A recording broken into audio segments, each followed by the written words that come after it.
Ya, halo semua. Apa kabar? Semoga semuanya sehat selalu ya. Ketemu lagi di channel YouTube Candy Lucia.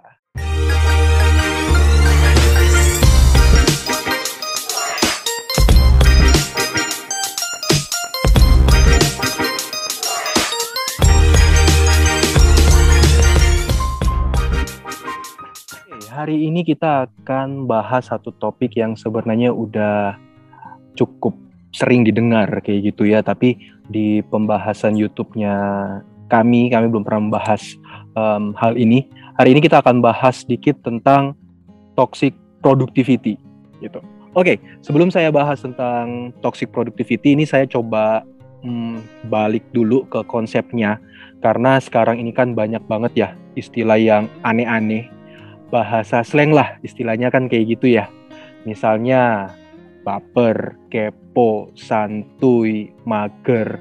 Terus mulai ada yang hal-hal yang berbau psikologi misalnya self-diagnose, self-healing lagi, depresi gitu kan. Padahal tidak depresi dan macam-macam istilah-istilah sekarang. Sampai ada istilahnya toxic gitu. Wow. Nah, toxic ini biasanya digabungin sama kata-kata yang lain sehingga menjadi satu makna. Misalnya nih, toxic relationship. Ini yang paling cukup sering dibahas ya, toxic relationship. Terus toxic parenting, toxic people, toxic personality. Sampai sekarang ada istilah yang namanya toxic productivity. Begitu. Nah, kalau kita ngomongin tentang toxic, sebenarnya itu artinya, literally-nya, wah, ini bahasa slang juga, literally-nya itu adalah racun. Tapi karena berjalannya waktu, mulai diadaptasi ke hal-hal yang berkaitan dengan kesehatan mental. Oke, saya mengutip dari dua tokoh, rekan-rekan terkait dengan toxic itu sendiri. Yang pertama, ada yang namanya Dan Brennan, MD. Dia ini sebenarnya seorang dokter, tapi Dokter Brennan ini juga concern ke bidang perilaku. Nah, dia bilang kalau toxic itu terkait dengan perilaku negatif yang bisa berdampak buruk pada diri kita sendiri dan juga ke sekelilingnya kita, ke circle-nya kita. Kemudian yang kedua itu saya ambil dari bukunya Cushy sama Holloway. Mereka ini menulis tentang toxic workplace. Mungkin someday kita akan bahas ya tentang toxic workplace. Nah, mereka berdua sepakat juga sama kayak Dr. Dan Brennan. Mereka bilang bahwa toxic ini mengacu pada suatu perilaku yang negatif yang pada akhirnya bisa berdampak negatif pula pada diri kita sendiri sebagai mungkin pelaku ya, sebagai pelaku si toxic itu maupun ke circle-nya kita. Nah, itu perilaku toxic kalau secara konsepnya gitu ya. Oke, kita kembali ke laptop. Kalau kita ngomongin tentang toxic productivity, sebenarnya gampangnya kayak gini.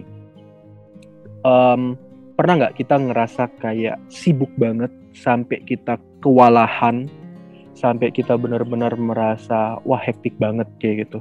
Nah, toxic productivity itu kayak gitu. Contoh nih ya, kita saat ini di depan layar laptop satu harian penuh, entah kita belajar, kita ngerjain tugas, atau sesuatu yang kita anggap produktif, sampai kita lupa basic needs-nya kita. Apa basic needs-nya kita? Misalnya nih, makan, minum, tidur, sampai lupa untuk bersosialisasi.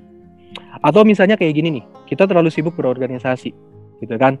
Kita sibuk ngerjain ini itu. Yang menurut kita, yang menurut kita produktif, sampai kita ngelupain hal-hal yang tadi, yang basic needs tadi. Lalu pas kita udah mau istirahat sebentar nih ya, kita mau take a break for a while kayak gitu, kita kayak muncul ada perasaan bersalah. Duh, kok saya buang-buang waktu ya dengan beristirahat kayak gitu. Nah, itu konsep toxic productivity, teman-teman. Gitu. Nah, kalau saya boleh ngutip salah seorang psikolog klinis, namanya itu Dr. Julie Smith. Dia bilang kalau toxic productivity itu adalah gini, sebuah obsesi untuk mengembangkan diri kita. Oke, itu yang pertama. Jadi obsesi untuk selalu ngembangin diri kita, tetapi kita akan selalu juga merasa bersalah jika kita nggak bisa melakukan banyak hal, oke? Dan ketika kita berhenti sejenak untuk beristirahat ketika kita melakukan berbagai hal tersebut. Begitu. Nah, itu konsep dari toxic productivity. akhir-akhir ini saya perhatiin khususnya di waktu pandemik kayak gini ya, media sosial itu banyak banget spread the news tentang produktivitas. Kita nge-glorify produktivitas ini sebagai suatu hal yang keren banget. Jadi kita akan menganggap bahwa orang yang memiliki berbagai macam aktivitas dalam keseharian mereka, sampai mungkin ada yang begadang setiap malam demi mengerjakan tugas-tugas, demi mendapatkan achievement, itu memang hal yang keren. Apalagi saat ini muncul meme yang ada di media sosial kayak punyanya Elon Musk. Mungkin teman-teman bisa googling juga. Dia nulisnya kayak gini, work like hell. I mean you just have to put in 80 to 100 hour weeks every week. This improve the odds of success. If other people are putting in 40-hour work weeks and you are putting in 100-hour work weeks, then even you are doing the same things you know that you will achieve in 4 months, what it takes them a year to achieve. Simpelnya adalah dia bilang kalau misalnya ada satu pekerjaan yang bagi orang lain itu biasanya dia kerja dalam waktu 40 jam per minggu. Kalau kita kerja 100 jam per minggu, kita bisa mencapai apa ya orang capai dalam 1 tahun itu hanya dalam 4 bulan. Jadi dari pernyataan ini dan dari unsur toxic productivity ini, kita mengkorelasikan kerja keras dengan produktivitas yang akhirnya menghasilkan prestasi kayak gitu. Ya makanya selain istilah toxic productivity ada juga istilah hustle culture sekarang kan. Mungkin hustle culture ini pernah kita bahas juga di Instagram saya seperti itu.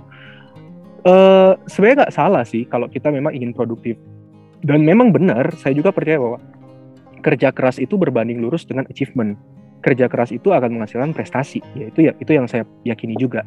Tapi selama kita ngerti, kita paham, kita tahu batasan diri kita, physically, mentally, sosialnya kita.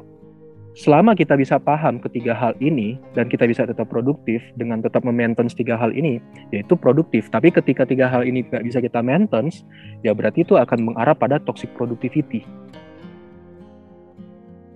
Oke, nah apa sih yang bisa gimana sih kita bisa tahu gitu ya kita itu udah toxic productivity atau kita memang benar-benar bisa produktif kayak gitu. Gini, kalau menurut saya sendiri, kita bisa identifikasi toxic productivity itu melalui 2 hal. Yang pertama, bekerja berlebihan sampai kita lupa ke basic needs-nya kita, kayak makan, minum, bersosialisasi. Tapi ini bisa saja orang bertanya, loh, kan sama aja dengan konsep flow dalam psikologi positif. Kita mengerjakan satu hal yang benar-benar kita suka sampai kita lupa waktu kita merasa waktu itu segera berlalu lah, seperti itu. Dan kita nggak kerasa bahwa waktu itu udah berlalu. Itu beda, teman-teman. Beda dengan flow. Nah, bedanya apa? Bedanya pada poin nomor 2. Kalau kita toxic productivity, kita akan merasa kesulitan beristirahat, bahkan akan ada muncul perasaan bersalah kalau kita take a break setelah seharian penuh kita berkegiatan. Nah, itu bedanya dengan flow, teman-teman. Jadi itu dua ciri-ciri orang yang kayaknya terkena toxic productivity. Ya jelas ya, ganggu kesehatan fisik itu pasti. Ya kalau misalnya kita toxic productivity, otomatis kan kita nggak makan nih, kita nggak minum. Akhirnya apa? Mah, GERD, apapun lah, penyakit-penyakit macam-macam kena, gitu kan. Yang kedua, ya gangguan mentalnya kita. Kita rentan terkena stres. Nah, masalahnya adalah kalau kita nggak bisa mengakomodasi ke hal-hal yang positif, istilah dalam psikologi, coping stresnya kita nggak oke, ya bisa aja kita akan lari ke hal-hal yang negatif. Misalnya, alkohol yang berlebihan, merokok yang berlebihan, sampai ke obat-obatan terlarang. Paling parahnya, kita bisa sampai ke yang namanya burnout.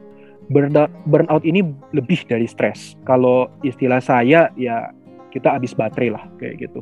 Akhirnya kita kayak kita kayak mesin gitu ya, habis baterai, akhirnya kita soak. Nah, dampaknya apa? Dampaknya akhirnya ke kesehariannya kita. Balik lagi ke fisik, ke mental, dan sosialnya kita. Kayak gitu. Ini sharing aja ya. Jadi saya bukan mau ngegurui atau mau sok-sokan bilang tentang gimana sih cara toxic productivity, karena saya pun cukup sering mengalami toxic productivity kayak gitu. Tapi makanya saya disclaimer dulu nih, bisa saja ini nggak bisa digeneralisir. Ini hanya hal-hal yang biasanya saya praktekin ketika saya mulai ngalamin toxic productivity juga. Nah, terkait dengan saran gimana caranya ngatasin toxic productivity, saya pakai pendekatannya Steve Jobs yang namanya 3 Golden Rules. Jadi 3 poin aja supaya gampang diingat dan gampang kita lakukan. Oke, kita mulai. Poin yang pertama adalah boundaries. Paksa diri kita untuk beristirahat. Terapin aturan batasan atau we make our boundaries. Contoh, kita ngasih batasan nih. Kalau kita udah kerja 2 jam, ya kita take a break 15 menit. Kita kerja 4 jam, kita take a break 30 menit. Gitu seterusnya. Gitu. Tapi mungkin ada yang komen, aku ngerasa 24 jam itu nggak bakal cukup. Tugas-tugas kita di kantor, tugas-tugas kita di kampus, itu seabrek banget. Kayak gitu. Oke, kalau kayak gitu kita masuk ke poin yang kedua. Kalau yang pertama, kita terapkan aturan batasan atau kita make a boundaries. Yang kedua adalah time management. Nah, pada poin kedua ini, saya ingat pesan dari dosen saya dulu pas beliau ngasih training tentang manajemen waktu ke kami. Waktu itu kita yang buat. Dia bilang kayak gitu. Jadi waktu itu nggak akan bisa kita kontrol atau apa, tapi kita yang buat waktu itu. Make your time. Jadi kita sendiri yang menentukan kapan kita mau kerja, kapan kita mau jalan-jalan, kapan kita mau having fun. Bagi teman-teman yang main game, kapan mau push rank, chill out, atau apapun lah istilahnya kita kayak gitu. Kita yang tentuin sendiri. Ya, agendakan itu dan kemudian realisasiin. Cuma memang dari boundaries sama time management ini ada satu poin yang sangat penting sebenarnya. Ini yang poin yang ketiga, yaitu make your goals and focus on it.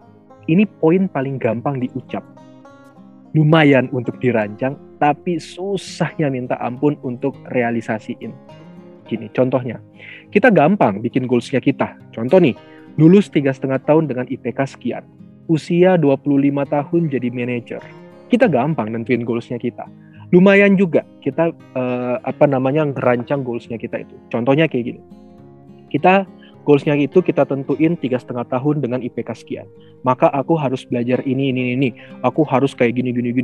Itu oke lah, di atas kertas kayak gitu. Tapi pas realisasi itu susah banget. Benar ya?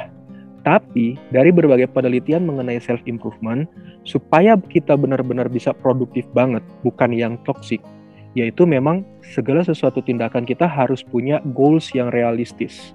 Goals yang kita tentuin dulu. Kayak gitu teman-teman. Jadi itu 3 poin yang bisa saya offer ke teman-teman terkait dengan toxic productivities. Yang pertama, tetapkan boundaries, lakukan time management, dan setting goals, fokus ke situ, dan realisasi. Ini sekaligus tamparan bagi saya ya, mungkin.